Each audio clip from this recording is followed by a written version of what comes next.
Assalamualaikum warahmatullahi wabarakatuh. Kita sekarang mulai akan membahas matematika yang menjadi dasar bagi teori relativitas umum. Ya, kita mulai dengan mengenal apa itu manifold differentiable. Nah, sebelumnya sekarang kita coba pelajari definisi berikut ini ya. Jadi, andaikan kita punya himpunan M dan dia merupakan ruang topologi yang second countable dan Hausdorff. Nah, mengenai definisi second countable dan Hausdorff itu biar menjadi pembahasan di video yang lain. Itu yang jelas M itu merupakan ruang topologi ya. Nah, kemudian himpunan M ini kita asumsikan dia dilengkapi dengan pasangan seperti ini, UI, var VI. Dengan UI itu adalah subhimpunan terbuka di M. Nah, makanya tadi kita tetapkan di sini M itu harus merupakan ruang topologi karena kita akan menggunakan kriteria terbuka di sini. Jadi terbukanya menurut topologi yang kita bicarakan. Kemudian var VI itu adalah homeomorfisme dari si UI ini ke suatu subhimpunan terbuka di R pangkat N. Katakanlah subhimpunan terbukanya itu adalah UI aksen. Nah, jadi kalau kita ibaratkan seperti dalam diagram seperti ini, misalkan ini adalah himpunan M-nya, M ini tadi adalah merupakan ruang topologi yang second countable dan Hausdorff.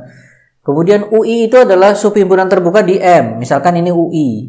Nah, var VI itu adalah pemetaan dari, atau dia adalah homeomorfisme dari UI ke suatu subhimpunan terbuka di R pangkat N. Katakanlah UI ini dipetakan oleh var VI ke UI aksen, gitu ya. Nah, kemudian di nomor 3 ini, kumpulan semua UI tadi, kalau kita gabungkan akan menghasilkan M itu sendiri. Jadi kalau semua UI kita gabungkan akan menghasilkan M. Itu, dan juga andaikan kita punya dua buah UI di sini, katakanlah UI dan UJ misalkan, yang tidak saling asing. Jadi irisannya bukan himpunan kosong. Ini himpunan kosongnya. Maka kita persyaratkan bahwa pemetaan var VI J-1 lalu dilanjutkan dengan var VI. Kalau kita lihat dalam diagram ini, ilustrasinya seperti ini ya. Misalkan UI tadi dia punya pemetaan var VI. Pasangannya dia adalah var VI. Jadi memetakan UI ke UI aksen di R pangkat N. Kemudian UJ pasangannya adalah var VJ, yaitu yang akan memetakan UJ ke UJ aksen di R pangkat N juga. Kita pisah ya diagramnya seperti ini, walaupun sama-sama ke R pangkat N tapi kita pisah. Nah, kemudian si IJ di sini maksudnya apa? Pemetaan dari var VJ-1 yang dilanjutkan, pemetaan yang dilakukan oleh var VJ-1 lalu dilanjutkan oleh var VI. Var VJ-1 tentunya adalah kebalikannya ini ya. Ini adalah var VJ-1 ke var VI. Nah, berarti kalau kita lihat dalam diagram ini ya, tadi katanya kan UI irisannya dengan UJ bukan himpunan kosong. Katakanlah seperti ini yang diarsir. Ini adalah irisannya antara si UI dan UJ. Ya, ini adalah irisan UI dengan UJ. Nah, katakanlah oleh var VJ dipetakannya ke sini, ke yang terarsir ini. Yang arsiran ini oleh var VJ dipetakan ke sini. Maka pemetaan ini ya, var VI komposisi dengan var VJ-1 ini itu adalah pemetaan dari arsiran ini dibawa oleh var VJ-1 ke sini, lalu oleh var VI dilanjutkan menjadi sampai di sini. Sehingga psi IJ ini adalah pemetaan dari sini ke sini. Ya, kita katakan seperti itu, dia adalah pemetaan dari sini ke sini. Nah, di sini kita persyaratkan psi IJ ini haruslah pemetaan yang terdiferensialkan tak hingga. Oke. Nah, untuk memahami apa itu maksudnya terdiferensialkan tak hingga, kita bahas dulu sekarang ya. Misalkan kita punya titik P di sini. Oke. Kita punya titik P yang merupakan anggotanya UI, juga merupakan anggotanya UJ. Jadi dia berada di irisan antara UI dengan UJ. Kemudian sekarang maka var VI P akan kita nyatakan sekarang sebagai X I lalu 1, katakanlah ini P gitu ya. Terus sampai nanti X N I P. Oke. Kemudian kalau yang oleh var VJ titik P ini akan dipetakan menjadi, saya akan tuliskan seperti ini, XJ1 P, terus sampai nanti tentunya adalah XN J P. Ya. Nah, sebelum melanjutkan ke sana, kita perlu sebutkan dulu nama-nama dari beberapa objek di sini. Yang dimaksud kalau kita punya pasangan UI, var VI ini berarti UI ini adalah lingkungan koordinat. Sementara var VI ini adalah peta atau fungsi koordinat. Jadi titik P ini akan kita berikan koordinat. Kalau kita pakai var VI, maka koordinatnya adalah ini 1, 2, 3 sampai N. Kalau kita pakainya var VJ, maka koordinatnya adalah ini 1, 2 sampai N ini. Ya.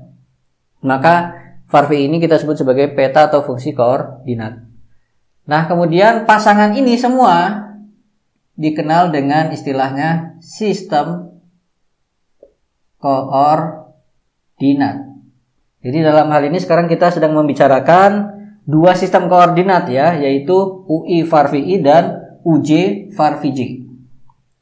Nah, kemudian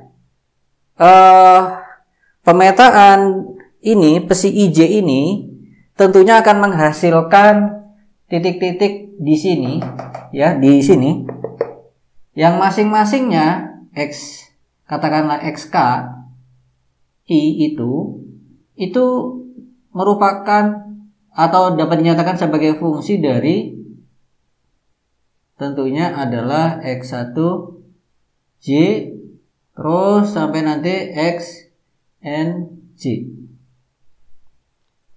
Ya, setiap XI K itu dinyatakan dalam XJ1, XJ2 dan sampai XJN. Ya, setiap K di sini. Sehingga sekarang kalau kita katakan bahwa psi IJ itu harus terdiferensialkan tak hingga, maka atau sebelumnya ya, kalau kita dapati bahwa parsial XII K turunan orde R, turunan parsial orde R dari XII K ini terhadap XJ, katakanlah ini saya pakainya apa ya, L gitu ya, XJL orde R gitu, maka dan ini ada nilainya ya, ada, maka kita katakan ada untuk setiap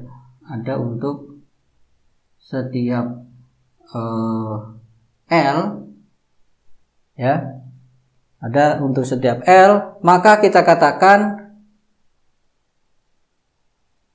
ada untuk setiap L ya, maka kita katakan si fungsi koordinat ini si peta psi IJ ini itu terdiferensialkan sampai orde R. Nah, kalau ternyata dia bahkan tidak sekedar terdiferensialkan sampai orde R, tapi sampai seterusnya sampai tak hingga, maka kita katakan fungsi peta ini, peta psi IJ ini dikatakan terdiferensialkan tak hingga. Jadi ya, dikatakan dia terdiferensialkan tak hingga. Kalau ini R ini bisa terus dilanjutkan terus sampai tak hingga. Nah, maka dengan begini sekarang kita akan tambahkan lagi keterangan ya, bahwa kumpulan ini tadi, kumpulan sistem koordinat ini yang memenuhi dua syarat ini, ya, yang memenuhi dua syarat ini, itu akan kita sebut sebagai atlas. Ya, akan kita sebut sebagai atlas. Kemudian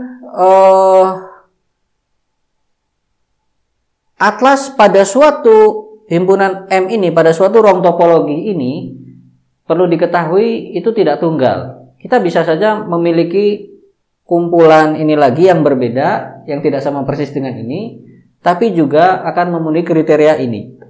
Maka itu juga akan kita sebut sebagai atlas.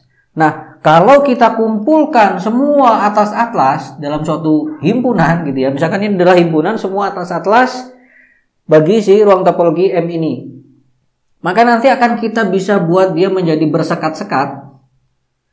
Ya, dalam artian kita bisa mendefinisikan suatu relasi ekivalen pada kumpulan atlas-atlas ini, yaitu dengan cara apa? Kita katakan dua atlas itu ekivalen, atau kita katakan dalam bahasa lainnya adalah kompatibel. Kalau kedua atlas itu digabungkan, maka dihasilkan juga, yang dihasilkan juga tetap atlas. Jadi dua atlas dikatakan kompatibel kalau gabungannya juga merupakan atlas. Nah, maka akan terbentuklah kelas-kelas ekivalen pada himpunan semua atlas bagi ruang topologi M ini. Nah, pada satu kelas ekivalen, kalau semua atlasnya itu kita gabungkan, maka akan kita dapatkan suatu atlas yang kita sebut sebagai atlas maksimal. Berarti dengan atlas maksimal itu, atlas lain dalam satu kelas ekivalen itu berada di atau tercakup di dalamnya, gitu ya. Jadi kita katakan atlas maksimal adalah atlas yang tidak tercakup oleh atlas-atlas lainnya di dalam satu kelas ekivalen ini. Nah, sekarang kita akan gunakan atlas maksimal, ya. Kita akan gunakan suatu atlas maksimal, kita pilih, dan itu kita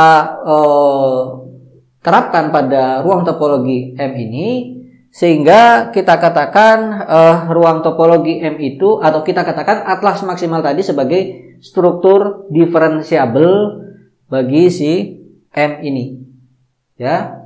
Berarti dengan begitu satu kelas ekivalen ini, untuk satu kelas ekivalen ini kita bisa mendefinisikan satu struktur diferensiabel bagi si M.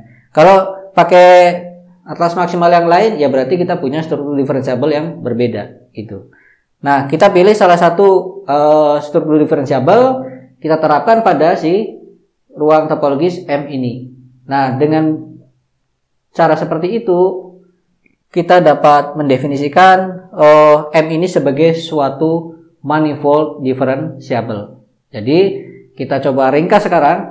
Manifold diferensiabel M itu adalah, pertama, M-nya adalah ruang topologi yang kalau mau kita lebih detailkan, ya dia adalah topologi yang second countable dan Hausdorff.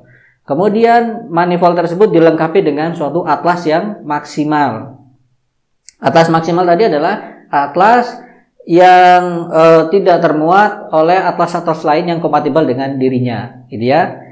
Kemudian yang namanya atlas berarti dia tersusun atas kumpulan sistem koordinat, yang mana antara dua lingkungan koordinat yang tidak saling asing itu pemetaan ini, si IJ ini itu terdiferensialkan tak hingga. Nah, pemetaan ini biasa disebut sebagai fungsi atau peta transisi.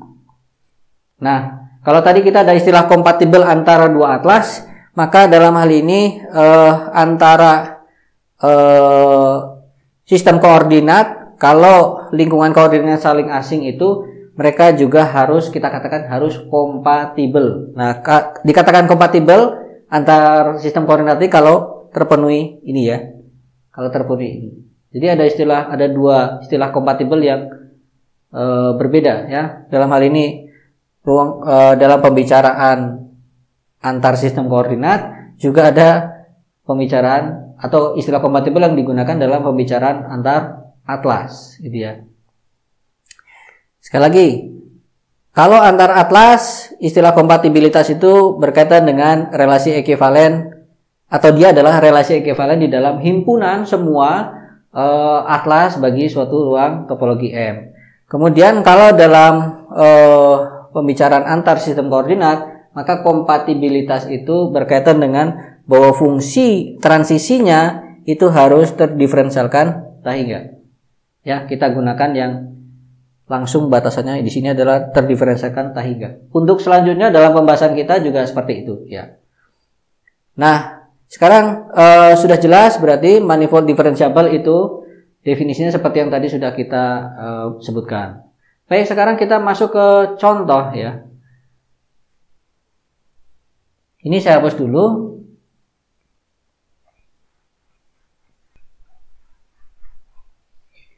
Nah, kita ambil contoh sekarang, misalkan saya punya himpunan M-nya itu adalah yang kita biasa kenal sebagai himpunan S1, yaitu titik-titik di bidang datar, ya, X, Y, anggota R kuadrat, dengan syarat bahwa X kuadrat ditambah Y kuadrat sama dengan 1.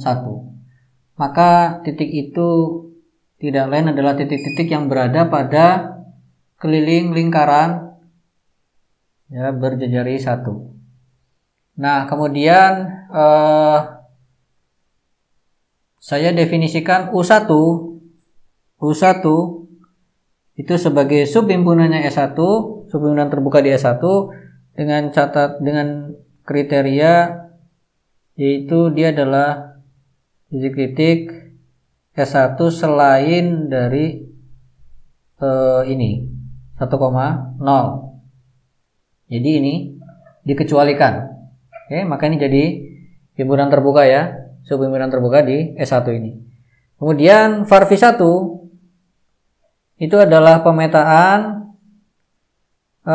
dari titik-titik di sini, yaitu titik-titik yang kita akan nyatakan sebagai cos theta sin theta dipetakan ke titik di R, ya, di R1, yaitu semua titik ini akan terpetakan ke titik dari 0 sampai 2pi. Dengan cara kalau kita punya titik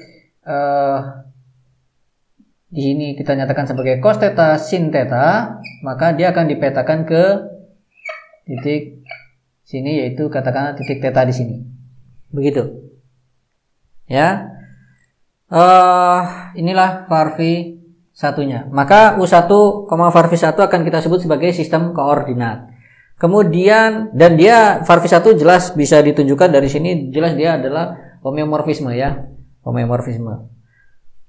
Dari U1 ke 0, 2pi. Jadi VARV1 ini itu adalah pemetaan dari U1 ke 0, 2pi ini.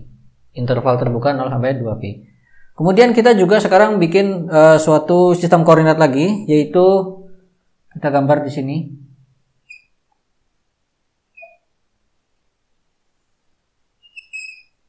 U2 lingkungan koordinatnya itu adalah S1 yang dibuang titik min 1,0, titik di sini, ya, ini yang kita buang. Kemudian VARV2 ini itu adalah pemetaan dari ini dia U2 ke min pi sampai pi. Nah, selang terbuka min pi sampai pi. Jadi kalau kita gambarkan ini R, ini adalah katakanlah titik min pi, ini adalah pi. Maka kalau titik yang sama di sini, oke, kita lihat dulu, ya. U2 itu adalah berarti semua titik di S1 kecuali yang ini, kan? Kecuali yang ini, ya. Dia himpunan terbuka di S1 ini. Nah, kalau kita tinjau titik di sini dengan theta yang sama ini misalkan, atau sembarang lah theta, ya. Ini cos theta, titik di sini tentunya dinyatakan sebagai cos theta sin theta, atau dapat dinyatakan sebagai cos theta sin theta, dipetakan oleh VARV2 ini akan dipetakan ke, misalkan kalau di sini theta, ya, berarti katakanlah di sini. Dia akan dipetakan ke sana. Dia ini oleh si VARV2. Nah, kita sekarang juga berarti sudah punya satu sistem koordinat lagi, yaitu U2V2, pasangan VARV2. Nah, kemudian kalau kita lihat antara U2 dengan U1 itu beririsan, ya. U2 itu beririsan dengan U1. kita bisa perhatikan irisannya itu ternyata apa? Ternyata menjadi dua bagian ya. Kalau kita tinjau ini adalah S1-nya, maka U2 irisan U1 itu ada dua macam, ada dua bagian, yaitu bagian dari keliling lingkaran ini sebelah atas dan satu lagi adalah yang di sebelah bawah. Oke, maka di setiap bagian dari irisan ini kita harus menjamin bahwa peta transisi atau fungsi transisinya antara var V2 dan var V1 ini itu terdiferensialkan tahingga. Kalau kita mau mengatakan bahwa S1 ini nantinya sebagai manifold differentiable ya. Jadi kita katakan bahwa ini merupakan sistem koordinat, ya berarti harus kita tunjukkan mereka kompatibel. Maka kita tinjau pada wilayah interseksinya, pada wilayah irisannya. Kebetulan di sini wilayah irisannya ada dua macam ya. Nah, sekarang kita tinjau yang bagian atas ini. Yang bagian atas berarti kalau kita punya itu terkait dengan pemetaan dari bagian, kalau oleh var V2 berarti dari wilayah atas ini ke wilayah mana? Ke wilayah sini kan? Ke wilayah 0 sampai theta ini. Sementara bagian bawah ini oleh var V2 itu adalah pemetaan dari wilayah bawah sini ke sini. Ya, ke min P sampai P.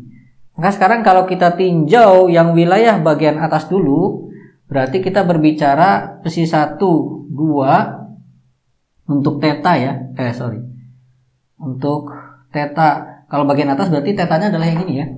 Untuk theta dari 0 sampai P ini, maka besi 1, 2 theta itu akan pertama dari sini ya, oleh var V2 min 1 ini akan dibawa ke titik-titik di atas ini ya, oleh var V2 min 1 akan dibawa ke titik-titik di atas ini. Kemudian dilanjutkan oleh si var V1 tentunya akan dilanjutkan ke dari 0 sampai sini ya, sampai theta, sampai P, sehingga oleh var V1 itu akan dilanjutkan ke 0 sampai V. Dan nilainya jelas akan sama, yaitu sama dengan theta. Ya. Jadi dalam hal ini berarti si 12 itu adalah pemetaan dari mana? Dari 0 sampai P ke mana? Ke 0 sampai P lagi. Ya. Fungsi transisi ini kalau kita berbicara theta di antara ini, dari sini sampai sini, berarti itu adalah pemetaan dari ini ke 0 sampai P lagi. Kemudian kalau kita berbicara wilayah yang sini, wilayah irisan yang bawahnya, berarti kita akan memetakan titik-titik dari sini ya, dari min P sampai P. Berarti ini adalah pemetaan dari min P sampai 0, bukan min P sampai P ya, min P sampai 0 kemana? Ya, kalau kita lihat ya, min P sampai 0 oleh var V2 min 1 itu akan dipetakan ke bagian bawah ini ya, ke bagian bawah. Kemudian bagian bawah dilanjutkan oleh var V1 itu akan dipetakannya kemana? Tentunya adalah ke sini. Ya, akan dilanjut ke sini. Berarti ini adalah dari min V0 sampai ke 0 V theta ya. Min ya V ya. V0 ke V, 2 P ya. Min P, 0 ke P, 2 P. Yaitu besi 12 theta hasil pemetanya adalah tentunya adalah bahwa nanti min P ini akan dipetakan ke, atau di atasnya min P akan dipetakan ke di atasnya ini ya. Berarti dia adalah theta plus P. Jadi ya. Ini 2P ya. 2P ya. 2P. Nah, dari sini maka kita bisa dapatkan bahwa fungsi transisinya untuk wilayah bawah ini yang bentuknya seperti ini itu juga akan bersifat diferensiabel ya. Sama seperti yang tadi di wilayah irisan yang atas. Ya, karena apa? Kalau ini kita turunkan terhadap variabel di sini, terhadap koordinat di sini yaitu theta, maka jelas turunan pertamanya 1, turunan keduanya 0, ketiga dan seterusnya juga 0. Sampai tahingga pun juga tetap 0. Yang ini juga sama. Berarti si 12 pada wilayah irisan yang atas ini terdiferensialkan tahingga, si 12 untuk wilayah yang irisan yang bawah ini juga terdiferensialkan tahingga. Berarti kita katakan dua sistem koordinat ini kompatibel. Ya, ini contoh mengenai kompatibilitas antara dua sistem koordinat. Dan nanti S1 dengan dengan atlas yang maksimalnya diantaranya melibatkan ini, kedua sistem koordinat ini itu menjadi manifold differentiable. Ya. Oke, jadi inilah contoh yang cukup sederhana dari suatu manifold differentiable. Kita berikan dua contoh sistem koordinat di dalamnya yang kita bahas mengenai kompatibilitas antara keduanya ini. Baik, untuk pembahasan selanjutnya insya Allah kita akan membahas mengenai ruang singgung, kemudian ya di dalamnya ada vektor singgungnya, kemudian tensor dan seterusnya. Untuk pembahasan kali ini saya cukupkan sampai di sini. Terima kasih. Assalamualaikum warahmatullahi wabarakatuh.